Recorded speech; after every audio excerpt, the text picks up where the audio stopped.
رکھ رہا ہوں کہ جب وہ دور آئے گا پوری دنیا میں سوائے اسلام کے کچھ نہیں ہوگا۔ اللہم صلی علی سیدنا محمد معدن الجود والکرم وآلہ واصحابہ الکرام وابنہ الکریم وبارک وسلم صلاة دائمة سرمدا ابدا بحمدی تعالی و بکرم مصطفیٰ صلی اللہ تعالی علیہ وسلم۔ آج کی شب میں قرآن عظیم کے 23 پارے مکمل ہو چکے اور الحمدللہ آج ہم نے سورہ یاسین شریف کی بھی تلاوت کی ہے۔ اللہ کے حبیب صلی اللہ تعالیٰ علیہ وسلم نے ارشاد فرمایا لِكُلِّ شَيْءٍ قَلْبٌ وَقَلْبُ الْقُرْآنِ یاسین، ہر چیز کا ایک دل ہوتا ہے اور قرآن کا دل سورہ یاسین ہے۔ اسی سے آپ اندازہ کریں جس کو قرآن کا دل کہا گیا ہے اس کی کیا اہمیت ہوگی۔ سورہ یاسین کے بڑے فضائل ہیں، احادیث سے بھی وارد ہیں، بزرگوں نے تجربات میں بھی لکھا ہے۔ یاسین مبارک قرآن پاک کا ایک مغز ہے۔ دل کا مطلب تو آپ جانتے ہیں کہ دل جو ہے پورے جسم کے اعضاء میں بادشاہ کی حیثیت رکھتا ہے۔ تو قرآن پاک میں سورہ یاسین، آپ کو معلوم ہونا چاہیے ہجرت کی رات جب رسول کریم صلی اللہ علیہ وسلم اپنے گھر سے نکل کر مدینے کی طرف جا رہے تھے اور آپ کے گھر کے اطراف مکہ کے کفار و مشرکین محاصرہ کر کے قتل کے ارادے سے کھڑے تھے۔ اس رات کو حضور پاک صلی اللہ تعالیٰ علیہ وسلم کے لبوں پر سورہ یاسین کی تلاوت تھی۔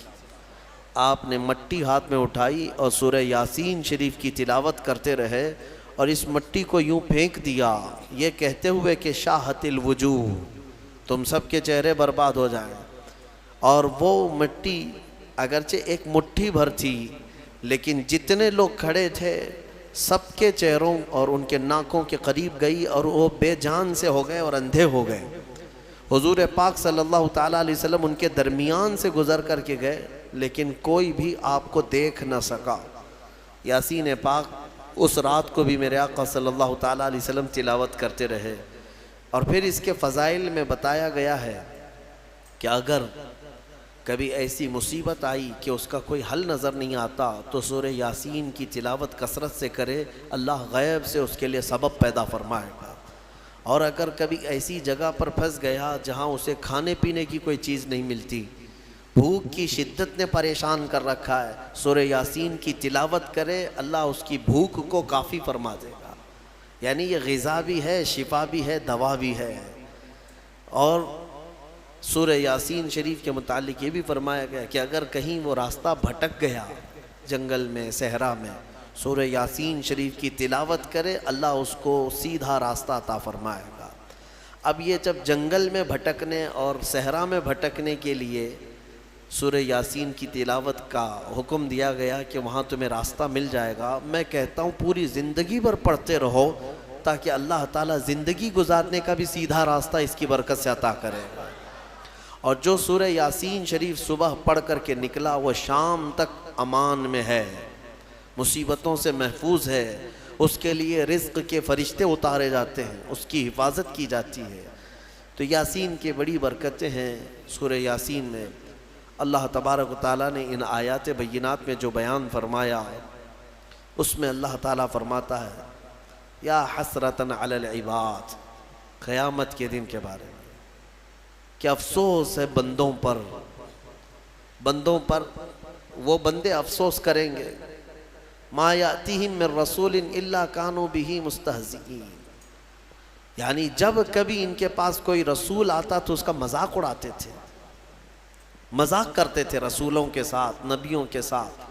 ان لوگوں کی جو حشر ہوں گے نا وہ بہت سخت ہیں، قیامت کے دن بہت زیادہ سخت ان کے ساتھ معاملات ہوں گے۔ اللہ تعالیٰ فرماتا ہے الم یرو کم اہلکنا من قبلہم من القرون، کیا اس سے پہلے صدیوں پہلے ہم نے کتنی ایسی بستیاں ہیں جن کو ہلاک نہیں کیا ہے۔ بہت سارے لوگ رسولوں کا اور نبیوں کا مذاق کرنے کی وجہ سے ہلاک و برباد ہو گئے، ختم ہو گئے۔ پھر اللہ تبارک و تعالیٰ فرماتا ہے کہ عبرت پکڑو اے لوگو، رسول جو آتے ہیں وہ تمہیں بظاہر اگر یوں دیکھتے ہیں کہ وہ پیوند لگے کپڑے پہنتے ہیں، چھوٹے سے گھر میں رہتے ہیں، چھوٹی چھوٹی غذائیں کھاتے ہیں یا فاقہ کشی کرتے ہیں، تو اس کا مطلب یہ نہیں کہ وہ رسول یا نبی مجبور ہوتے ہیں. وہ تو فقر کو پسند کرتے ہیں اللہ کی بارگاہ میں، ورنہ ہر نبی اتنا صاحب اختیار ہوتا ہے کہ اگر وہ چاہے تو سونے کا پہاڑ اور چاندی کا پہاڑ اس کے ساتھ ہو، وہ سونے اور چاندی کے محلات میں رہے. لیکن اللہ کے نبیوں نے فقر کو پسند کیا ہے.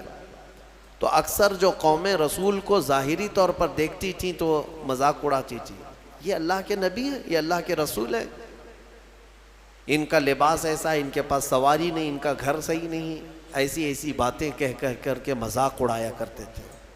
اللہ تبارک و تعالیٰ ان مستہزئین سے کوسوں دور ہمیں رکھے، اور مولا تعالیٰ اسی جماعتوں سے ہمیں محفوظ رکھے. اور قرآن پاک میں اللہ تعالیٰ یہ بھی فرماتا ہے قیامت کے دن محشر کے میدان میں یہ کہا جائے گا وَامْتَازُوا الْيَوْمَ أَيُّهَا الْمُجْرِمُونَ.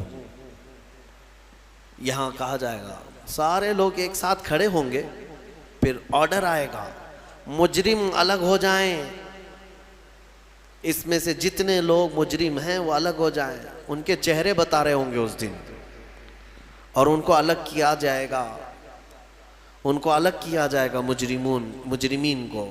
کس بات کے مجرم؟ اللہ تعالیٰ فرماتا ہے الم اعہد الیکم یا بنی آدم اللہ تعبدوا الشیطان. پھر رب تبارک و تعالیٰ کا جلال ہوگا اس دن، اور پھر رب تعالیٰ کی ہیبت طاری ہوگی بندوں پر، خشیت ہوگی. فرمائے گا مولا کیا میں نے تم سے یہ نہیں عہد لیا تھا کہ اے آدم کی اولاد کے شیطان کی پرستش نہیں کرو گے، اس کے پیچھے نہیں جاؤ گے؟ انہ لکم عدو مبین، بے شک وہ تمہارا کھلا ہوا دشمن ہے. کیا میں تم سے یہ وعدہ نہیں لیا تھا ان اعبدونی، کہ تم میری عبادت کرو گے؟ ھذا صراط مستقیم، یہی سیدھا راستہ ہے.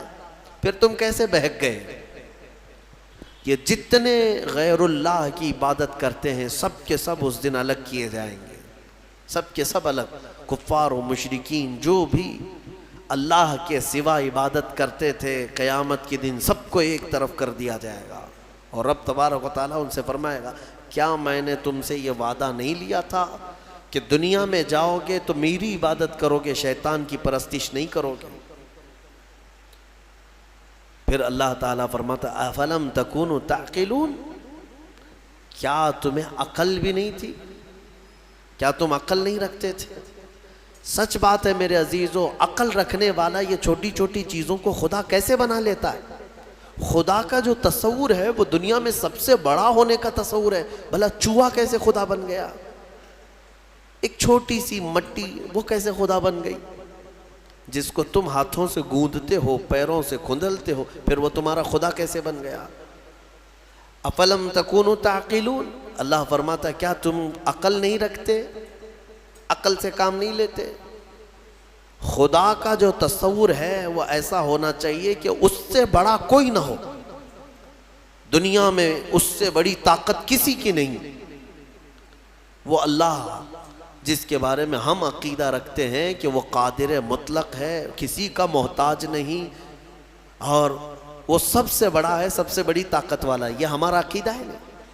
اور جو اس عقیدے کو چھوڑ کر چھوٹی چھوٹی چیزوں کی پوجا میں لگ گئے، پرستش میں لگ گئے، عبادت میں لگ گئے، ان کے بارے میں سوال ہو رہا ہے قیامت کے دن عقل ہے یا نہیں ہے تمہاری؟ عقل سے کام لیتے ہو کہ نہیں؟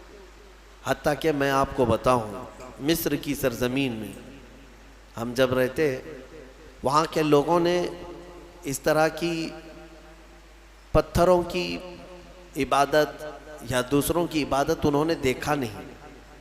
ماحول پورا اسلامی ہے، بچپن سے مسجدوں کو دیکھا، اللہ کی عبادت. وہاں دو ہی قومیں ہیں، یا مسلمان ہیں یا عیسائی ہیں. عیسائی بھی جو ہے خدا کی عبادت کرتے ہیں. یہ اور بات ہے کہ وہ عیسیٰ علیہ السلام اور حضرت بی بی مریم کو شریک کرتے ہیں، لیکن وہ بھی خدا کو مانتے ہیں، کتاب ان کے پاس بھی ہے. مسلمان ہیں، دو ہی کمیونٹی وہاں پر پائی جاتی ہے.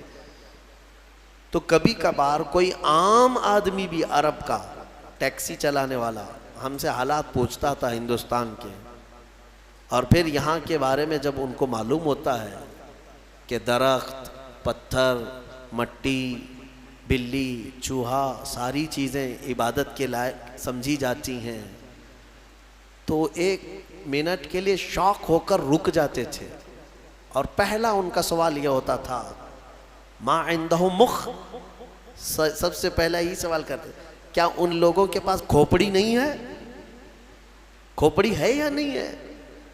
تو یعنی ایک عقل رکھنے والے کے لیے تعجب کی ہی بات ہے کہ میرے سے کمزور میرا خدا کیسے ہو گیا، جس کو میں جب اٹھا رہا ہوں۔ ایک صحابی ہے، حضور پاک صلی اللہ تعالیٰ علیہ وسلم کی بارگاہ میں آئے اور کہتے ہیں یا رسول اللہ صلی اللہ علیہ وسلم، زمانے جاہلیت کے جب آپ ایمان نہیں لائے تھے، کچھ کام ایسے ہیں، ایک کام مجھے یاد آتا ہے تو بہت روتا ہوں، اور ایک کام ایسا ہے وہ یاد کرتا ہوں تو ہنستا ہوں۔ حضور پاک صلی اللہ علیہ وسلم نے پوچھا وہ کون سے؟ کہا زمانے جاہلیت میں جس کام پر مجھے رونا آتا ہے وہ یہ ہے کہ ہمارے گھر بیٹیاں پیدا ہوتی تو ہم گلا مروڑ کر دفن کر دیتے تھے، اپنے ہاتھوں سے مارتے تھے اور زندہ دفن کر کے آ جاتے تھے۔ آج مجھے اس کام پر بڑا افسوس ہوتا ہے، روتا ہوں۔ ایک ایک نے 5 بیٹیاں دفن کی ہیں، اپنے ہی گھر میں پیدا ہونے والی بچیوں۔ کہتے ہیں یہ کام یاد آتا ہے زمانے جاہلیت کا تو بڑا رونا آتا ہے، اور کہتے ہیں پھر ہنسی کس بات پر آتی ہے؟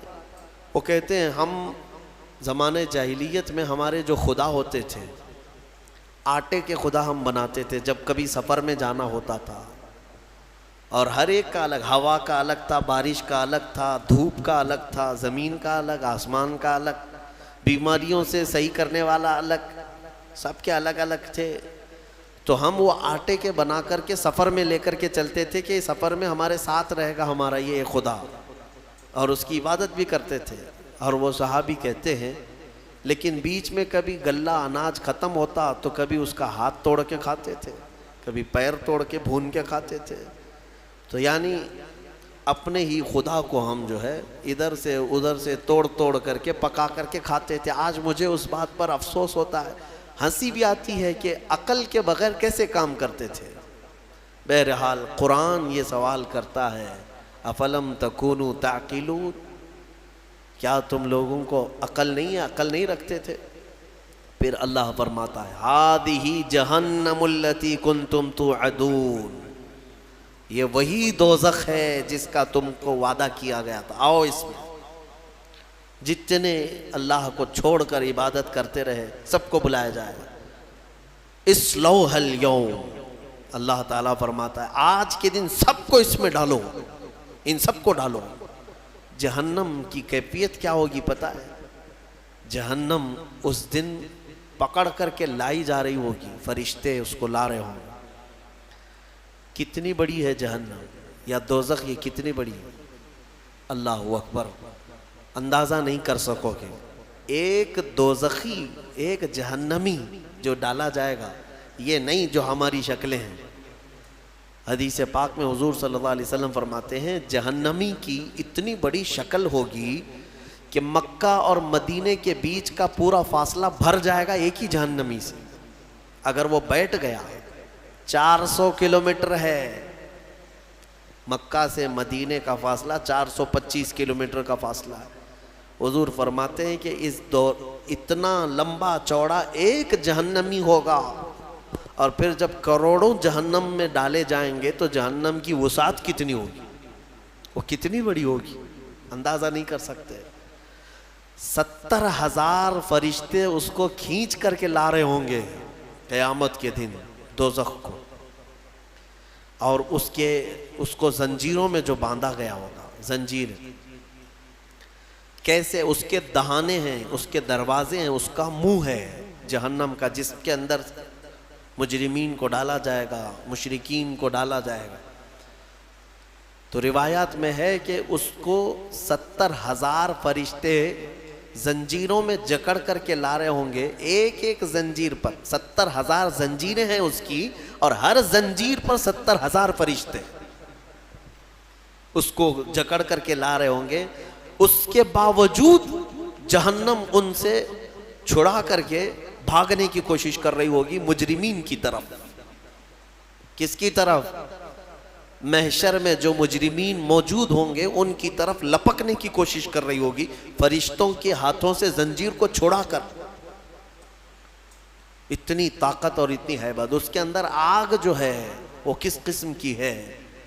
فرمایا گیا دنیا کی آگ لال ہے، جہنم کی آگ نہایت کالی ہے، سخت کالی آگ. اتنی کالی آگ ہے کہ کچھ نظر نہیں آتا دوزخ کے اندر.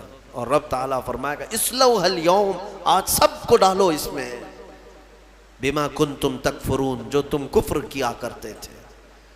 مجرمین کو پکڑا جا رہا ہوگا. اور جہنم کا حال کیا ہوگا میں بتاتا ہوں. وہ فرشتوں کے ہاتھوں سے چھٹپٹا رہی ہوگی، اچھل اچھل کر کے جا رہی ہوگی. اور کیا کہتی ہے جانتے ہیں؟ 26ویں پارے میں سورہ قاف میں رب تبارک و تعالیٰ فرماتا ہے مجرمین کو ڈالا جا رہا ہے، ڈالا جا رہا ہے، ڈالا جا رہا ہے.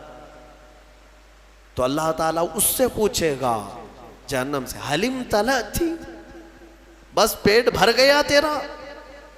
جہنم کہتی وتقول حل من مزید، وہ کہے گی اے اللہ اور کچھ زیادہ ہو جائے، اور کچھ زیادہ ہو جائے، اور کچھ انسانوں کو ڈال. اس دن وہ پکارتی رہے گی اور میرے اندر ڈالا جائے، اور میرے اندر ڈالا جائے. اور جانتے ہیں جب اس کی آگ کم پڑنے لگ جائے، دھیمی ہونے لگ جائے، تو آگ بھڑکانے کے لیے انسانوں کو اور پتھروں کو گرایا جائے گا. اس کا ایندھن ہے. جیسے پیٹرول ڈالنے سے آگ بھڑک جاتی ہے، جہنم کی آگ انسانوں اور پتھروں کو ڈالتے ہی بھڑک جائے گی. یہ جہنم کی کیفیت ہے دوزخ کی. اور جہنم کا سب سے ہلکا عذاب کیا ہے؟ سب سے ہلکا.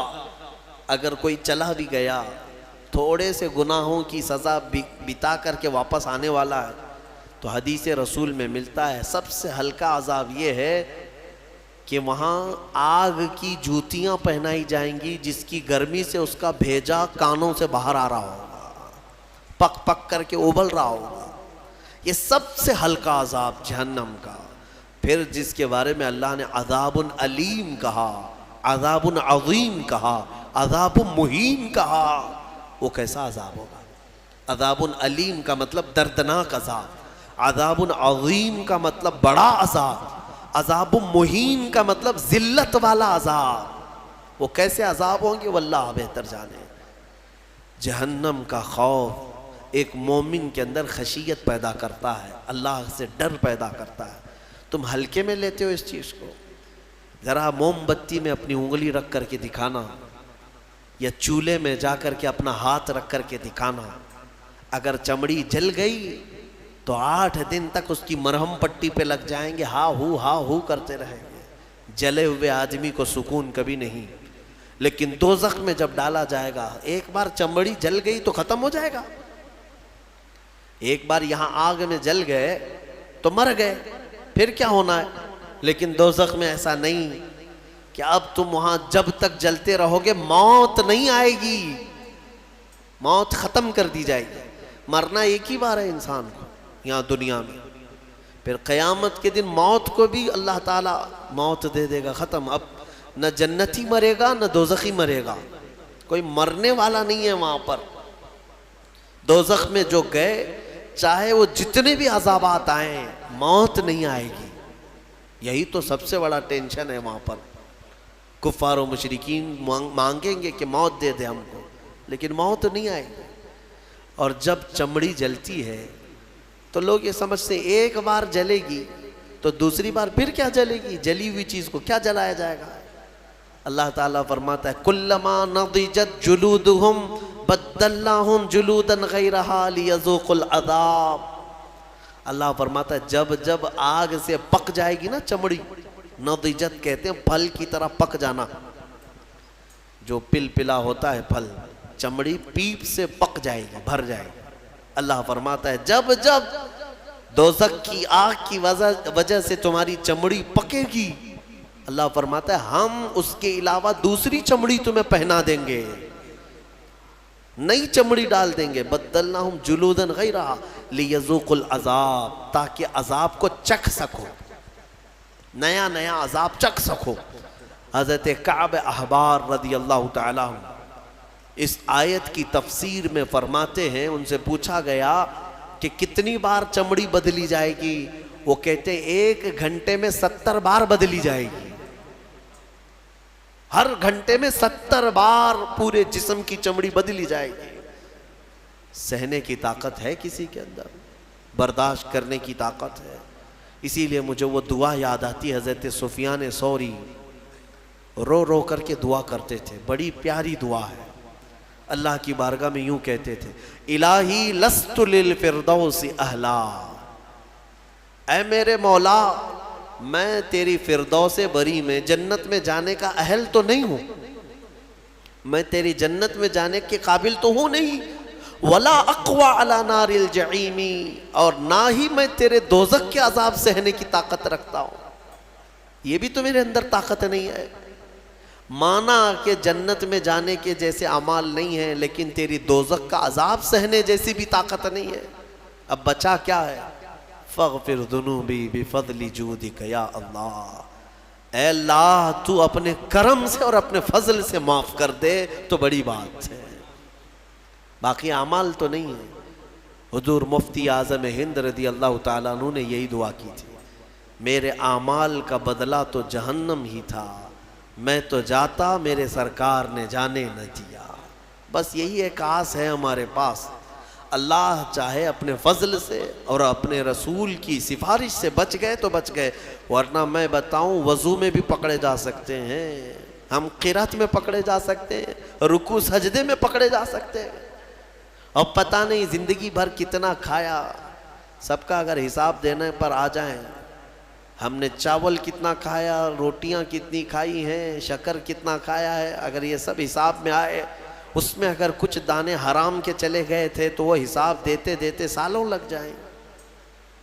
ہمارے پاس حساب جیسی چیز نہیں ہے میرے عزیزوں، اسی لیے وقت کا مجدد بریلی کا امام، جن کے پاس عبادت کے ذخیرے ہیں، پھر بھی اللہ کی بارگاہ میں روتے ہوئے یوں کہتے ہیں کہ کریم اپنے کرم کا صدقہ، لئیم بے قدر کو نہ شرما، تو اور رضا سے حساب لینا، رضا بھی کوئی حساب میں ہے؟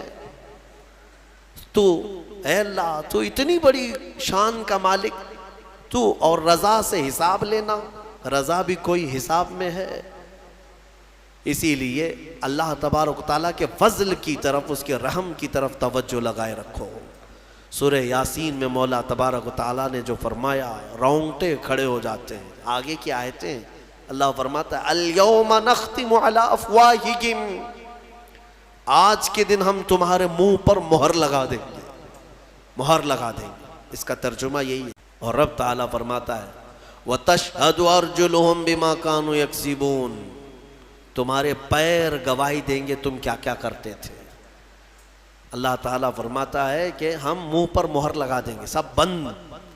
جھوٹ بولنے کی عادت ہے، ہیلے بہانے کرنے کی عادت ہے، ادھر ادھر کی باتیں اڑانے کی عادت ہے۔ تم کیا بولو گے قیامت کے دن؟ تمہارے ہاتھوں سے کہا جائے گا بولو یہ کیا کیا کرتا تھا۔ حدیث پاک میں ہے ران کی چمڑی تک بولنے لگے گی، ران کی چمڑی قیامت کے دن بات کرے گی اور بتائے گی کہ مولا یہ کیا کیا خیانت کرتا تھا تیری امانتوں کے ساتھ، وہ سب بتائے گا۔ گھبرا کر کے لوگ کہیں گے اپنے ہی اعضاء سے، اپنی چمڑیوں سے، وَقَالُوا لِجُلُودِهِمْ لِمَ شَهِدْتُمْ عَلَيْنَا، اپنی چمڑیوں سے کہیں گے لوگ کہ تم ہمارے خلاف کیوں گواہی دے رہے ہو؟ دنیا میں ہم جب بھی تمہیں کوئی تکلیف ہوتی تھی تو ہم فوراً تمہارا خیال کرتے تھے، کٹ گیا تو پٹی لگایا، دوا لگایا، ہاتھ کی کیا خیال کرتے ہیں کہ نہیں خیال کرتے؟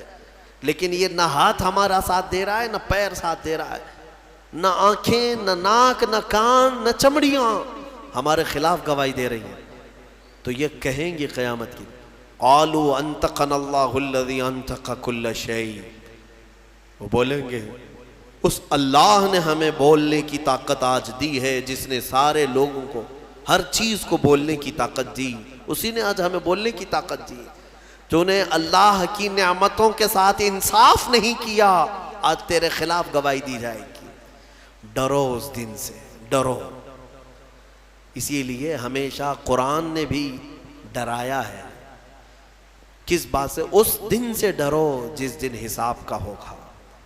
24ویں پارے میں ایک آیت ہے سورہ غافر کی. اللہ فرماتا ہے ایک آواز آئے گی اس دن، لمن الملک اليوم، آج کس کی بادشاہت ہے؟ آج کس کی بادشاہت ہے؟ دنیا میں اس کی جے جے کرتے رہتے تھے. قیامت کے دن پوچھا جائے گا کس کی بادشاہت ہے؟ سب چپ، کسی کی زبان سے کوئی بات نہیں آئی. پھر اللہ تعالی کی طرف سے ہی آواز آئے گی، للہ الواحد القہار. آج ایک اللہ قہر کرنے والے کی حکومت ہے، قہار کی آج حکومت ہے. اللہ کے 99 صفات ہیں، وہ غفار بھی ہے، ستار بھی ہے، رحیم بھی ہے، کریم بھی ہے. لیکن قیامت کے دن مولا فرماتا ہے قہار ہے. قہار کسے کہتے ہیں؟ سخت پکڑ کرنے والا. پکارا جائے گا این الجبارون این المتکبرون، کہاں ہے وہ زمین میں جو گھمنڈ کرتے تھے؟ کہاں ہے وہ جو زمین میں دادا گیری کرتے تھے؟ بلائے جائے. قہار کے سامنے کس کی مجال ہے بات کرنے کی؟ تمہیں پتا ہے اللہ کے نبیوں کا حال یہ ہوگا. موسیٰ علیہ السلام جو جلیل القدر پیغمبر ہیں وہ تک کانپ رہے ہوں گے وہاں پر اللہ کے جلال سے. آدم علیہ السلام سے لے کر عیسیٰ علیہ السلام تک انبیاء کرام کہیں گے آج ہمیں بات کرنے کی جرات نہیں ہے اللہ کی بارگاہ. نبیوں کی بات کر رہا ہوں. ماں و شما چھوڑو، تم کس کے اس کے بھروسے پہ بیٹھے ہو؟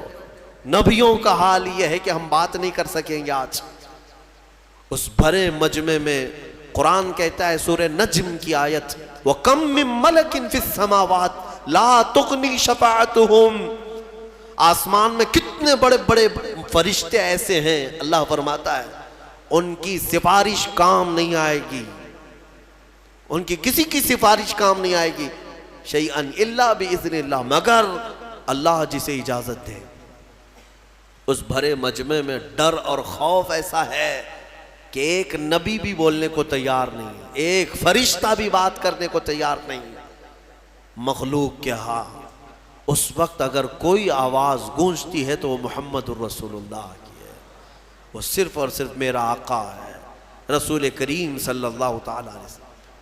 اس لیے کہ اس بھرے مجمع میں اللہ کے حبیب صلی اللہ تعالی علیہ وسلم ہی سفارش کر کے اللہ کے غضب کو ٹھنڈا کریں گے، اللہ کی ناراضگی کو کم کریں گے. وہ سجدے میں چلے جائیں گے تو سر نہیں اٹھائیں گے. مولا فرمائے گا اے محمد سر اٹھاؤ، آپ جس کی سفارش کریں گے قبول کی جائے. یہ ہے محشر کے میدان کی بات. بہرحال سورہ یاسین میں اللہ تعالیٰ فرماتا ہے کہ تمہارے منہ پر مہر لگا دی جائے گی. وَتُكَلِّمُنَا أَيْدِيهِمْ وَتَشْهَدُ أَرْجُلُهُمْ، تمہارے ہاتھ ہم سے بات کریں گے، تمہارے پیر گواہی دیں گے تم کیا کیا کرتے تھے.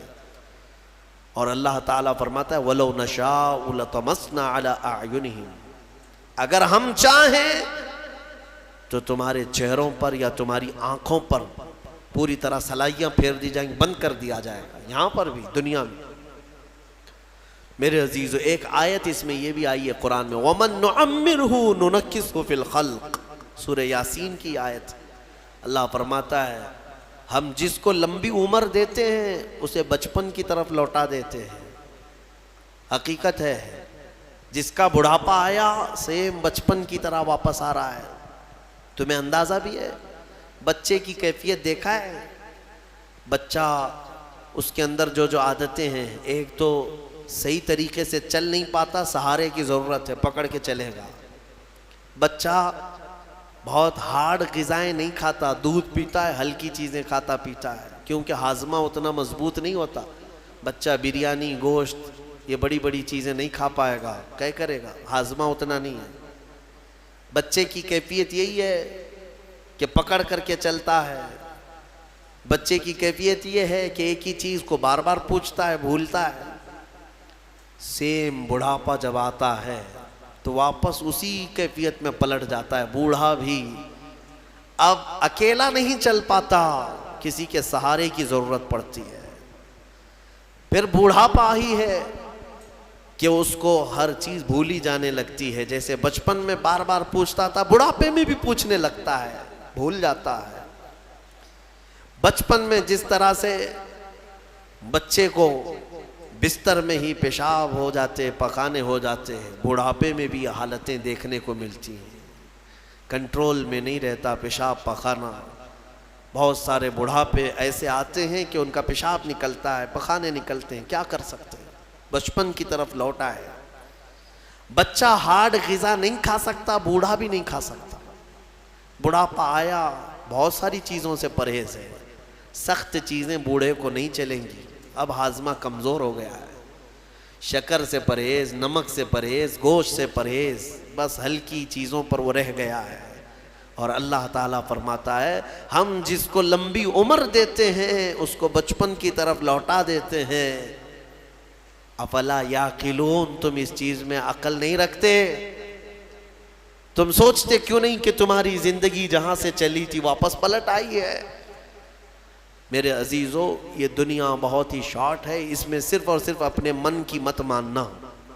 ہاں، لوگوں کو ایسا لگتا ہے کہ ہماری طبیعت جو چاہے وہ کر لینا. نہیں، میرا مولا جو چاہے وہ کرو. تو سکون یہاں پر بھی ہے، مرنے کے بعد بھی ہوگا انشاءاللہ. کیونکہ اللہ کی زمین پر آئے ہیں، اسی کی حکومت یہاں پر ہے، تو اسی کے مرضی کے مطابق چلنا یہ ایمان والے کی زندگی ہے. سورہ یاسین شریف کی برکتیں اللہ تعالی ہم سب کے سینوں پر عطا فرمائے. مولا کریم اس دنیا میں ہمیں اس کی رضا اور اس کے حبیب کی رضا کے مطابق جینے کی توفیق عطا فرمائے. عزیزان گرامی، جہنم کیا ہے اور اس سے آزادی مل جانا کیا یہ آسان چیز ہے؟ کیا یہ ایک نارمل چیز ہے جس کو سننے کے بعد کسی کو خوشی نہ ہو؟ پہلے تو یہ پتہ ہونا چاہیے کہ یہ جہنم ہے کیا. اگر اس کے صفات اور اس کی تمام چیزیں بتا دیے جائیں تو جینے میں کڑواہٹ آ جائے. جبرائیل امین علیہ الصلاۃ والتسلیم نے حلفیہ طور پر اللہ کے نبی صلی اللہ تعالیٰ علیہ وسلم سے ساری چیزیں بیان کی ہیں. جہنم کے طبقات کیا ہیں، اس کی وادیاں کیا ہیں، اس کے عذابات کیا ہیں.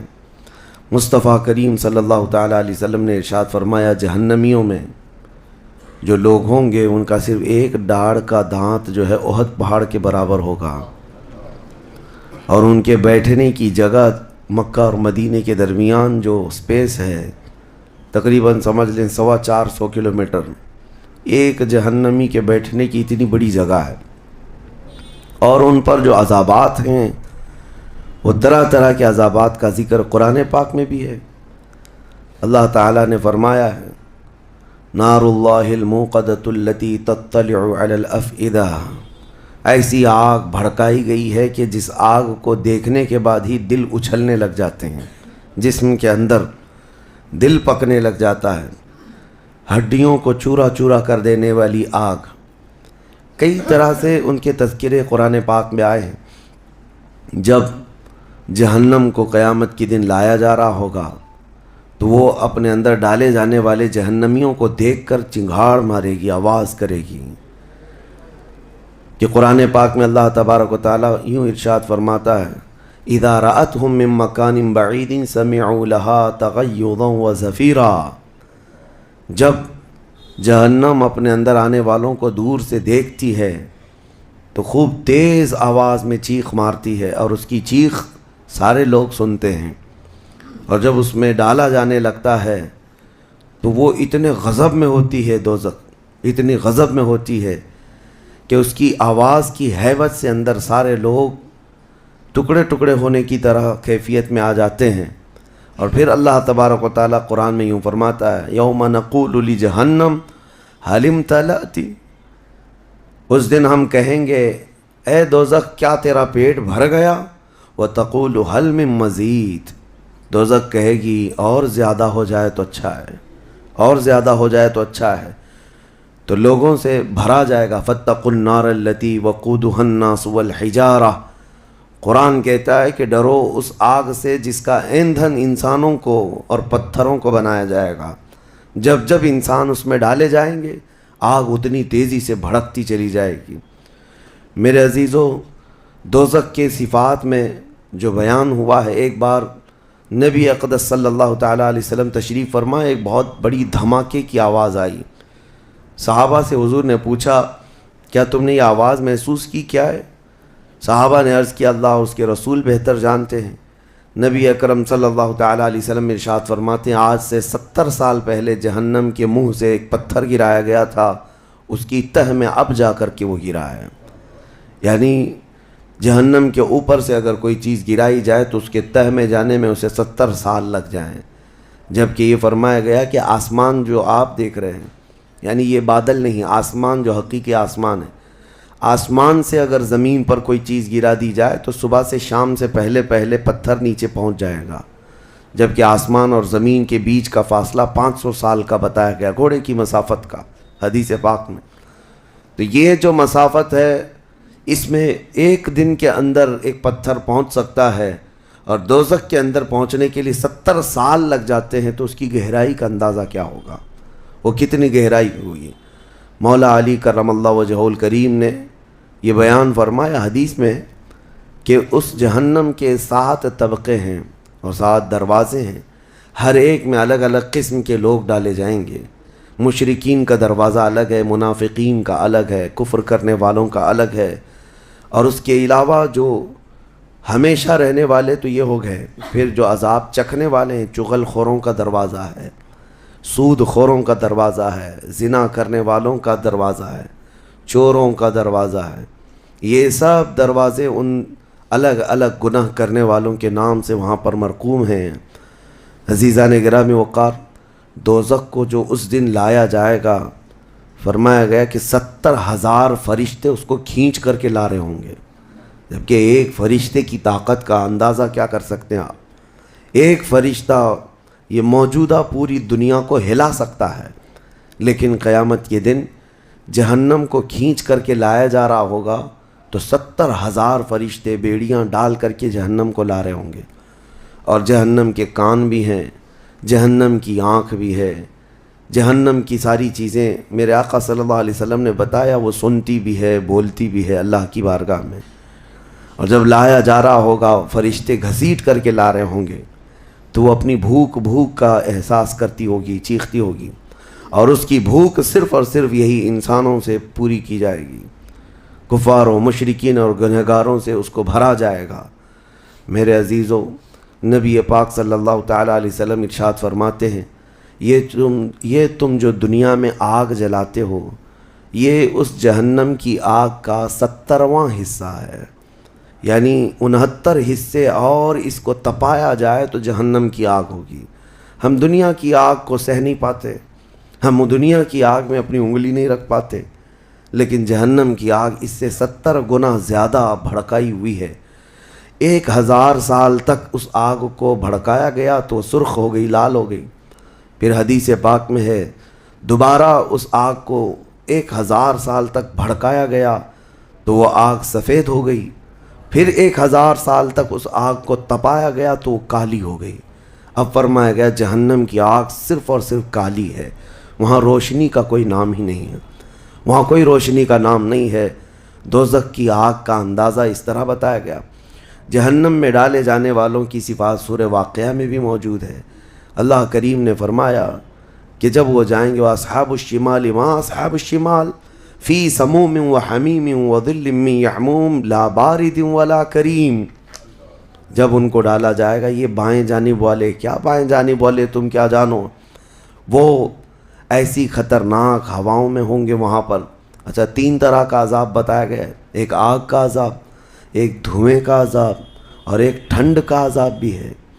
ٹھنڈ کا عذاب یعنی ایسی برفیلی جگہ کہ جو ہڈیوں کو گلا دیا کرتی ہے، وہ عذاب بھی وہاں پر ہے۔ زمہریر اس کو قرآن میں فرمایا گیا۔ تو وہاں ایک دخان بھی ہے، اللہ تعالیٰ نے فرمایا دھواں کا عذاب، جس سے دم گھٹتا ہے، جس سے سانس نہیں لے سکتا آدمی۔ یہ تینوں طرح کے عذاب ہیں۔ کھانے کے لیے تھوہڑ کا ایک درخت، تو تھوہڑ اس کو کہا گیا، شجرۃ الزقوم، یہ کانٹے دار ایک درخت۔ جب جہنمی بھوک کی شدت کا احساس کر رہے ہوں گے کہ ہمیں کچھ کھانا دیا جائے، تو ایک کانٹے دار درخت ہے جس کو تھوہڑ کا پھل کہا جاتا ہے، وہ دیا جائے گا، وہ اتنے کانٹے بھرا ہوا ہوگا کہ اس کو جب دوزخی کھائے گا تو اس کے گلے میں سے اٹک کر کے کانٹے حلق سے باہر آئیں گے، اس کی گردن سے کانٹے باہر نکلنے لگ جائیں گے، نہ وہ اندر جاتے ہیں نہ باہر آتے ہیں۔ اس پھل کی کیفیت یہ ہے، تو پھر وہ شدت سے چیخ مار کر کے کہیں گے کہ ہمیں پانی تو دیا جائے، تو اب مائع حمیم دیا جائے گا۔ مائع حمیم کیا ہے؟ اللہ تبارک و تعالیٰ نے قرآن میں فرمایا فشاربون شرب الہیم۔ یہ سورہ واقعہ میں اللہ تعالیٰ نے فرمایا کہ ان لوگوں کو اس دن جو پانی پلایا جائے گا وہ جہنمیوں کا سڑا گلا ہوا پیپ ہوگا جس کو پکایا جائے گا، اور اس کے بعد وہ اتنا کھولتا ہوگا کہ جب ان کو پھل ہضم کرنے کے لیے دیا جائے تو وہ پانی قریب کریں گے تو ان کے نیچے کا جبڑا لٹک کر کے نیچے زمین تک آ جائے گا، یعنی اس کی جھلس کر کے آگ اتنا گرم ہوگا، اس کے سوا ان کے پاس کوئی چارہ نہ ہوگا۔ وہی پانی جب وہ پینے کی کوشش کریں گے تو وہ پھل تو ختم ہوگا لیکن ان کی انتڑیاں پیچھے کے مقام سے نکل چکی ہوں گی، یہ کیفیت ان کی کنٹینیو ہوتی ہوگی۔ آپ تو یہ سمجھ رہے ہوں گے کہ کتنا دردناک عذاب ہے، اس کے بعد تو موت ہے، لیکن حدیث پاک میں یہ بھی ہے کہ جب ان جہنمیوں کا یہ عذاب دیکھیں گے تو وہ اتنا چیخ چیخ کر کے داروغہ دوزخ حضرت مالک رحمۃ اللہ رضی اللہ تعالیٰ عنہ سے درخواست کریں گے۔ حضرت مالک علیہ السلام جو جہنم کے داروغہ ہیں، اس فرشتے سے یہ پکار کر کے کہیں گے کہ ہماری بات کرا رب تعالیٰ سے، ہمارا حساب کر دے، ہمارا یہاں خاتمہ ہو جائے، ہم یہ سہ نہیں پا رہے ہیں۔ قرآن پاک میں یہ بھی ہے کلما نضجت جلودہم بدلناہم جلودا غیرہا لیذوقوا العذاب، جب ان کی چمڑیاں جلیں گی اللہ فرماتا ہے ہم دوسری چمڑی پہنا دیں گے تاکہ وہ نیا عذاب چکھ سکیں۔ حضرت کعب احبار رضی اللہ تعالیٰ عنہ فرماتے ہیں 1 گھنٹے میں 70 بار چمڑی بدلی جائے گی، 1 منٹ سے بھی کم ٹائم میں ان کی چمڑی بار بار بدلی جائے گی تاکہ وہ نیا عذاب چکھ سکیں۔ کیونکہ چمڑی جلنے کے بعد جیسے کہ سائنس بھی کہتی ہے کہ پین ریسیور ختم ہو جاتا ہے، درد کو وہ محسوس کرنے والا حصہ جلنے کے بعد کم ہوتا ہے، اور قرآن کہتا ہے کہ ہم نئی چمڑی ان کو لگائیں گے تاکہ درد کا احساس ہر بار ہوتا رہے۔ اب جب وہ 1000 سال تک حضرت مالک علیہ السلام ان کی طرف توجہ نہیں کریں گے اور پھر کہیں گے تم مجھے کیوں کہتے ہو، تمہارے رب سے کہو، اس کے بعد پھر 1000 سال تک وہ حضرت مالک کو چیختے رہیں گے کہ رب سے ہماری بات کرا۔ حضرت مالک اللہ کریم کی بارگاہ میں کہتے اے رب العالمین، دوزخ میں پڑے ہوئے ان تمام جہنمیوں نے تجھے پکارا ہے، تو ان کا فیصلہ فرما دے۔ اب رب تبارک و تعالیٰ فرماتا ہے 2 روایات میں، اس میں سارے کفار بھاگتے ہوئے دروازے کی طرف آئیں گے اور جنتیوں کو بھی بلایا جائے گا اور جنتی بھی بھاگتے ہوئے دروازے تک آئیں گے۔ جنتی ڈر رہے ہوں گے کہ کہیں ہم کو نکلنے کے لیے نہ کہا جائے، اور دوزخی اس بات کی خوشی میں ہوں گے کہ شاید ہم کو یہاں سے نکالا جا رہا ہے۔ اور جب سب پورے دروازے کے قریب پہنچیں گے تو رب تبارک و تعالیٰ جہنمیوں سے پوچھتا ہے، سوال فرماتا ہے کہ اگر تمہارے یہاں سے نکلنے کے لیے فدیہ دینا پڑے تو کیا دے سکتے ہو؟ تو وہ کہیں گے کہ جتنی بڑی دنیا ہم چھوڑ کر کے آئے، دنیا میں جو کچھ بھی نعمتیں تھیں، جتنا مال تھا، جتنا سونا چاندی، پوری دنیا، مولا اگر یہ دینے کی ہماری طاقت ہو تو ہم وہ سب دے کر کے جہنم سے نکلیں گے، پوری دنیا دے کر کے ہم تیرے دوزخ سے نکلیں گے۔ تو رب تعالیٰ فرماتا ہے میں نے تو اتنا بڑا حکم تم کو دنیا میں نہیں دیا تھا، میں نے تو صرف تم کو ایمان لانے کا کہا تھا، اور تم نے کفر کر کے اتنی بڑی سزا کو اپنے اوپر مسلط کیا۔ آج پوری دنیا فدیے میں دینے کو تیار ہو، اور کل جب تم زندہ تھے تو 2 رکعت تمہارے لیے بھاری تھی، تمہارے لیے راہ خدا میں 1 روپیہ بھاری تھا، اور آج پوری دنیا فدیہ میں صدقہ کر کے نکلنا چاہتے ہو۔ رب تبارک و تعالیٰ جہنمیوں سے فرمائے گا میں نے اتنی بڑی چیز کا تو تمہیں دنیا میں حکم نہیں دیا تھا، اتنی بڑی چیز کا حکم نہیں دیا تھا۔ اب سنو، ایک مینڈھے کی شکل، ایک بکرے کی شکل کی کوئی چیز لائی جائے گی جنت اور دوزخ دونوں کے بیچ میں، جنتی بھی دیکھ رہے ہوں گے اور دوزخی بھی دیکھ رہے ہوں گے۔ رب تبارک و تعالیٰ ان دونوں لوگوں سے پوچھے گا، جنتیوں کو بھی اور دوزخیوں کو بھی. کہا اس کو پہچانتے ہو؟ اس کو پہچانتے ہو؟ یہ کیا چیز ہے؟ سب پکار کر کہیں گے ہاں مولا ہم پہچانتے ہیں، یہ موت ہے، یہ موت ہے جو ہمارے ہاں آیا کرتی تھی. موت کو سب پہچانیں گے. تب رب تعالیٰ فرشتوں کو حکم فرمائے گا موت کو اب ذبح کر دو. موت کو سب کے سامنے ذبح کر دیا جائے گا، ایک مینڈھے کی شکل کی چیز لا کر کے. اور رب تعالیٰ اس وقت فرمائے گا اب نہ جنتیوں پر موت آئے گی نہ دوزخیوں پر موت آئے گی. موت ہے ہی نہیں، تو اب جس کو جو سہنا ہے وہ سہنا ہوگا. تم 10 بار جلائے جاؤ گے تو بھی مرنا نہیں ہے، تم 10 بار کاٹے جاؤ تو بھی مرنا نہیں ہے. اب رب تعالیٰ قرآن میں فرماتا فی ناری جہنم و فیہا خالدون، دوزخ کے عذاب میں، دوزخ کی آگ میں ہمیشہ ہمیش کے لیے چلے جاؤ.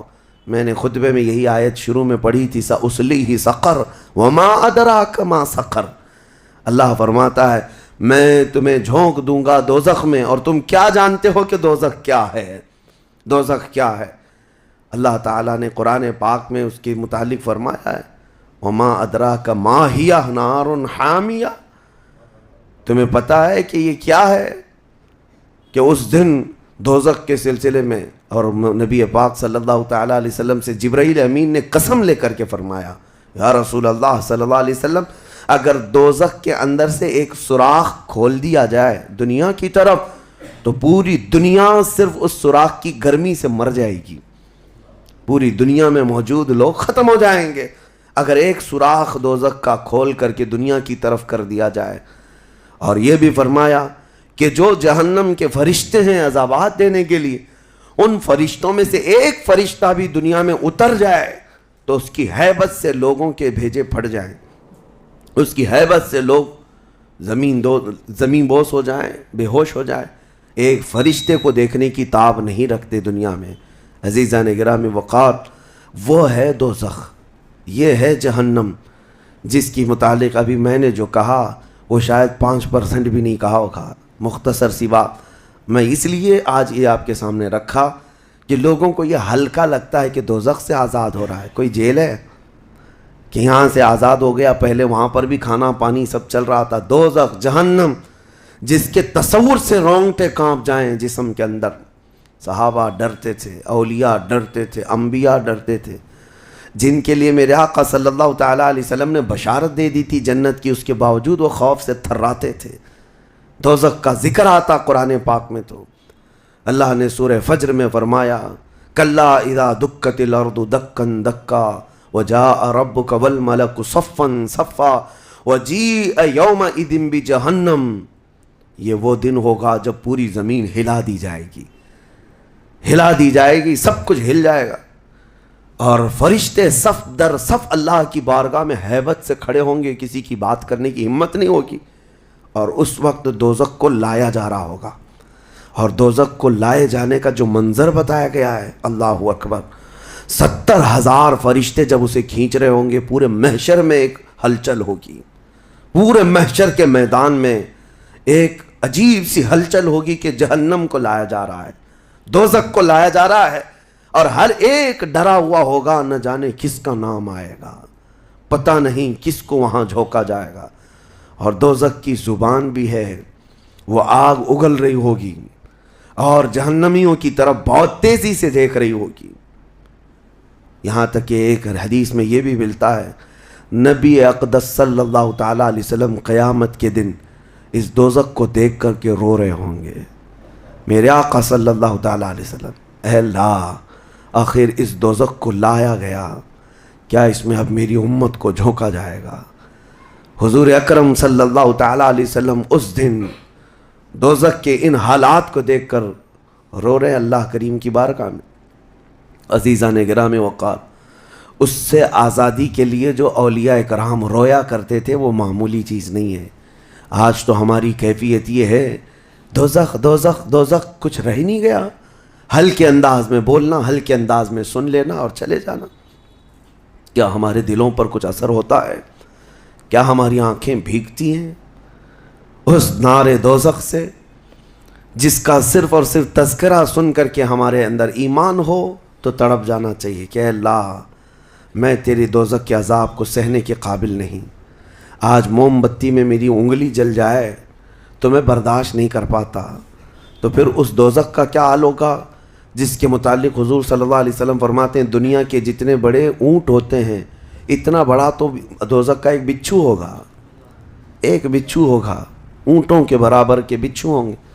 اور سانپوں کا ڈنک ایسا ہے کہ وہ سانپ کا ڈنک کسی پہاڑ پر بھی یہاں کی وہ مار دے سانپ دوزخ کا تو پہاڑ کے اندر ٹکڑے ٹکڑے ہو جائیں، پاش پاش ہو جائے. لیکن یہ سب دوزخیوں پر مسلط کیا جائے گا. نبی اکرم صلی اللہ تعالیٰ علیہ وسلم سے پوچھا گیا ہلکا عذاب کیا ہے؟ آپ فرماتے ہیں آگ کی جوتیاں پہنائی جائیں گی جس کی گرمی سے تانبے یا پیتل کی پتیلی میں کوئی پانی جیسا پکتا ہے ایسا اس کا بھیجا پک کر ابل رہا ہوگا، اور وہ یہ سمجھے گا کہ میں سب سے بڑے عذاب میں مبتلا ہوں. حضور فرماتے جبکہ وہ سب سے ہلکے عذاب میں ہوگا. اور جو دردناک عذاب ہے، جو ذلت والا عذاب ہے، جو بڑا عذاب ہے، اس کا تو اندازہ ہی نہیں. لیکن یہ تمام حالات اس رمضان کے اخیر عشرے میں میں اسی لیے عرض کر رہا ہوں کہ یہ عشرہ وہ مبارک ہے کہ جس کے متعلق حدیث میں ہے کہ اس میں اللہ تعالیٰ بہت سارے لوگوں کو دوزخ سے آزاد کرتا ہے. وہ کون لوگ ہوں گے جو دوزخ سے آزاد ہو رہے ہوں گے؟ کاش ان کو طلب ہوتی کہ ہم دوزخ سے آزاد ہوتے اس آخری عشرے میں، ورنہ آخری عشرے میں تو لوگ رات بھر کیرم کھیلنے میں گزار رہے ہیں، رات بھر فٹ بال اور کرکٹ کھیل کر کے، جبکہ بخشش کی راتیں ہیں. اللہ کریم ارشاد فرما رہا ہے ان راتوں میں مجھ سے مانگ لو میں تمہیں جہنم سے آزاد کروں گا. کس کو پڑی ہے؟ کس کو پڑی ہے؟ ہر کوئی یہ سوچتا ہے کہ رات کس طرح سے بتائیں. لوگ اپنے رات کے ٹائم پاس کرنے کے لیے الگ الگ ہیلے بہانے ڈھونڈ رہے ہیں. کسی کو لوڈو کھیلنا ہے، کسی کو کیرم کھیلنا ہے، کسی کو کرکٹ کھیلنا ہے. او امت مصطفیٰ، تمہاری قسمت کیا ہو گئی؟ تمہاری سوچیں اور تمہاری فکریں کیسے بدل گئی؟ زندگی تو کھیل کود میں گزری ہی ہے، کیا یہ آخری عشرہ بھی تم اسی طرح کھیل کود میں گزارو گے؟ وہ رحمان رب ذوالجلال جس کی ہیبت سے ملائکہ کانپ رہے ہیں، ملائکہ تمہاری طرف دیکھ کر کے کیسے رشک کرتے تھے، لیکن آج کیا ہو گیا تمہارے اوپر؟ آج بھی ملائکہ دیکھ رہے ہوں گے. اور اللہ کریم روزانہ پکار رہا ہے اس امت کو، لیکن یہ امت اس کی طرف توجہ نہیں کرنا چاہتی. کسی کو مانگنا نہیں ہے کہ مولا ہماری بخشش کر دے. تراویح میں بھی تو ایسے بھاگتے ہیں جیسے لگتا ہے کہ باہر ان کا سامان چھوٹ گیا ہے، ایسے فوراً مسجد سے بھاگ کر چلے جائیں. تمہیں 1 گھنٹہ اللہ کے گھر میں بھاری پڑ جاتا ہے. کوئی حافظ اگر 10 منٹ زیادہ کر دے تو اس کے اوپر بمباریاں ہو جاتی ہیں. لوگوں کو ایسا لگنے لگتا ہے جھلا دیا آج تو اس نے، کس کام میں؟ ارے میرے عزیزو، جو جنتی خواتین کی سردار ہے میرے مصطفیٰ کی بیٹی، سجدے سے سر اٹھاتی تھی صبح کے وقت، پھر یوں کہتی تھی کہ مولا تیری راتیں کتنی چھوٹی ہو گئی کہ میرا سجدہ پورا نہیں ہو پاتا. تیری راتیں کتنی چھوٹی ہو گئی کہ میرا پورا سجدہ نہیں ہو پاتا. اور تم یہاں پر رکعتوں کو گن گن کر کے بھاگنے کی فراق میں ہو. دنیا کے ہزاروں کام پڑے ہیں میرے عزیزو، لیکن کیا ہوگا اس دن جب قیامت کے دن فیصلہ سنا دیا جائے؟ اس دن سوائے اس کے کچھ نہیں کہو گے کہ اے اللہ ربنا اخرجنا نعمل صالحا، اے اللہ ہم کو یہاں سے نکال دے، ہم نیک کام کر کے آئیں گے. یہ قرآن میں ہے. دوزخی ہر ایک پکارے گا ربنا اخرجنا نعمل صالحا غیر الذی کننا نعمل. پہلے جیسے کرتے تھے ویسا نہیں کریں گے، ہم اچھا کام کر کے آئیں گے، ایک بار ہم کو نکال دے.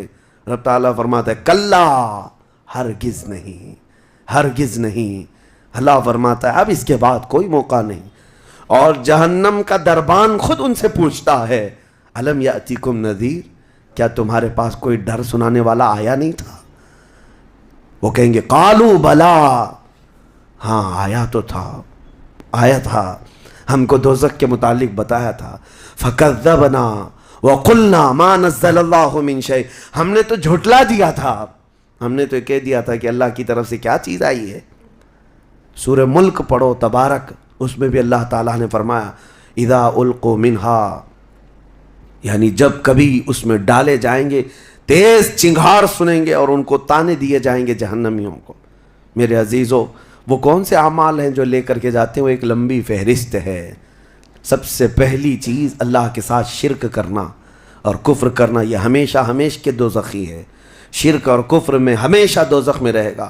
اس کے علاوہ جو گناہ ہیں اکثر دوزخی جو ہوں گے، سورہ مدثر کی آیت میں پڑھتا ہوں 29ویں پارے میں، بہت سارے جہنم میں جو گئے ہیں تو جہنمیوں سے پوچھا جائے گا یتساءلون عن المجرمین ما سلککم فی سقر، دوزخی دوزخ سے پوچھ رہے ہوں گے ایک دوسرے سے کہ تم کیوں آئے دوزخ میں، تم کیوں آئے؟ کہیں گے قالوا لم نک من المصلین، کہیں گے ہم نماز نہیں پڑھتے تھے، ہم نماز نہیں پڑھتے تھے اس لیے ہم کو دوزخ میں ڈال دیا گیا۔ وَلَمْ نَكُ نُطْعِمُ الْمِسْكِينَ، اور ہم مسکین کو کھانا نہیں کھلاتے تھے، ہم کسی مسکین کو کھانا نہیں کھلاتے تھے، دوزخ میں لائے گئے۔ وَكُنَّا نُكَذِّبُ بِيَوْمِ الدِّينِ، ہم قیامت کے دن کا انکار کر بیٹھے تھے اس لیے دوزخ میں آئے۔ الگ الگ کیٹیگری ہے جہنمیوں کی۔ میرے عزیزوں بات طویل ہے لیکن میں صرف اتنا احساس دلانا چاہتا ہوں، جب تمہارے پاس اتنا حسین موقع آ گیا، خاص کر دیا گیا کہ یہ عشرہ دوزخ سے آزادی کا عشرہ ہے، تو کیسے دوڑنا چاہیے، کیسے بھاگنا چاہیے طلب میں کہ اے مولا میرا یہ کمزور جسم گناہ آلود ضرور ہے، نفس امارہ کا شکار ضرور ہے، لیکن مولا تیری وحدانیت کا قائل ہے، تیری ربوبیت اور تیری عظمت کے پکار سے ہی میں زندہ رہا۔ آج مولا میری خطاؤں کو درگزر کر دے۔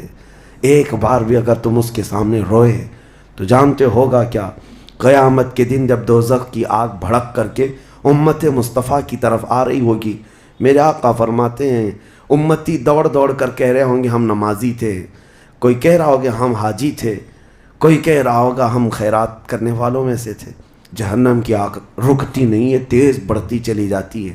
جبرائیل امین علیہ السلام ایک پیالہ پانی کا لا کر حضور کی بارگاہ میں دیتے ہیں، عرض کرتے ہیں یا رسول اللہ یہ اس آگ پر آپ چھڑک دیجئے۔ نبی پاک صلی اللہ تعالیٰ علیہ وسلم اس پیالے پر جو پانی تھا اس سے آگ کے اوپر چھڑکتے ہیں تو آگ ٹھنڈی ہو جاتی، کافی دور چلی جاتی ہے، امت بچ جاتی ہے۔ حضور پاک صلی اللہ علیہ وسلم ان سے پوچھتے ہیں اے جبرائیل یہ کون سا پانی ہے؟ جبرائیل کہتے ہیں یا رسول اللہ آپ کی امت کے وہ لوگ جو تنہائی میں اپنے رب کو یاد کر کے روتے تھے، ان کے آنسوؤں کا پانی میں نے جمع کر لیا تھا۔ یا اللہ کریم کو بڑا پسند ہے وہ آنکھوں سے نکلا ہوا قطرہ، میں نے آپ کی امت کے ان خشیت ربانی میں رونے والوں کے آنسوؤں کو جمع کیا اور آپ کی بارگاہ میں آج پیش کر دیا۔ اسی لیے فرمایا گیا کہ خوف خدا سے رونے والی آنکھ کو اللہ تعالیٰ دوزخ میں نہیں جلاتا، دوزخ میں نہیں جلاتا۔ ایک آنسو کا قطرہ دوزخ کی آگ کو ٹھنڈا کرنے کے لیے کافی ہے، لیکن جب دل سخت ہو جائے تو کہاں کا آنسو، کون سے آنسو؟ جب دل پتھر کی طرح ہو جائے تو کون سے آنسو؟ ہم کو کس بات کی پڑی ہے؟ ہاں اگر 4 روپیہ گم ہو جائیں تو آنکھیں رونے لگ جاتی ہیں۔ دیکھو ابھی اگر تمہارا موبائل گھڑی پرس گم ہو جائے تو رونے لگ جاؤ، گھر میں کسی کے ساتھ کچھ ہو جائے تو رونے لگ جاؤ۔ دنیاوی چیزوں میں تو ہمارا دل لگا ہوا ہے، ہماری آنکھیں بہتی بھی ہیں تو دنیا کے کھونے پر روکنا، دنیا کے جانے پر۔ ہماری اولاد بھی دنیا ہے، ہماری بیوی بھی دنیا ہے، ہمارے ماں باپ، یہ ساری دنیا ہے جن کے غم میں تو ہم رو لیتے ہیں۔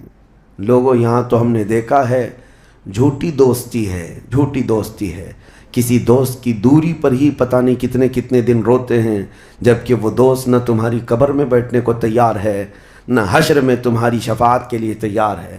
ہم ایسوں کے لیے تو روتے رہ گئے، لیکن جو تمہارے لیے جان سے زیادہ قریب رسول ہے، قیامت کے دن انا لہا پکار رہا ہو، اس رسول کے لیے ہم کب روئے تھے؟ اس رسول کے فراق میں ہم کہاں روئے؟ یہ ہم لوگوں میں سے تھوڑی نہ ہے، وہ الگ لوگ تھے جنہوں نے پکارا تھا تنم فرسودہ جہاں پاراز ہجراں یا رسول اللہ، اے اللہ کے رسول آپ کی جدائی کے غم میں میرا تو جسم پھٹا جا رہا ہے۔ وہ الگ لوگ تھے، وہ الگ لوگ تھے۔ آج ہمارے غم کے آنسوں کسی اور کے لیے ہو جاتے ہیں، اسی لیے بدلو میرے عزیزوں، آخری عشرہ ختم ہونے سے پہلے پہلے اپنے آپ کو اللہ کے حوالے کر دو، اور کیوں کہو کہ مولا اب ہم میں سے کسی کو یہ نہیں معلوم کہ یہ عشرہ ختم ہونے کے بعد ہماری زندگی میں دوسرا رمضان رکھا بھی ہے یا نہیں پتا۔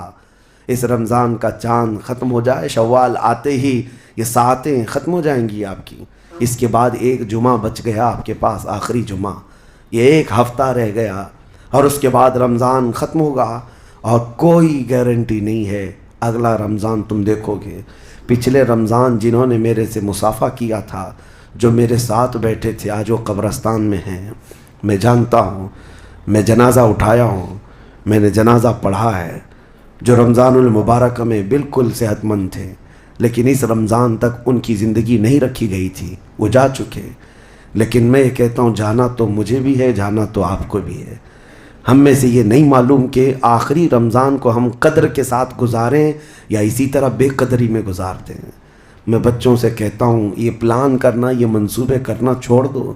آج کی رات کتنی گپیں لگائیں گے، آج کی رات کتنا کھیلیں گے، آج کی رات ٹائم کیسے بتائیں گے۔ میرے عزیزو، آج کی رات سوچو یہ کہ میرے مولا کو کیسے مناؤں گا۔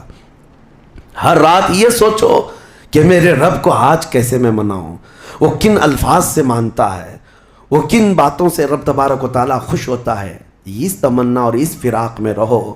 بہرحال اللہ کریم کی بارگاہ میں یہی دعا کرتا ہوں کہ مولا، ہم اگرچہ تیری جنت میں جانے کے قابل نہیں، لیکن مولا تیری دوزخ کا عذاب سہنے کے بھی قابل نہیں۔ بس مولا بات اتنی سی ہے، تو اگر فضل کر دے تو ہم گنہگار بھی تیری جنت میں داخل ہو جائیں گے۔ الہی لست للفردوس اہلا ولا اقوى على نار الجحیم فاغفر ذنوبی بفضل جودک یا اللہ، فاغفر ذنوبی بفضل جودک یا اللہ، وآخر دعوانا الحمد للہ رب العالمین۔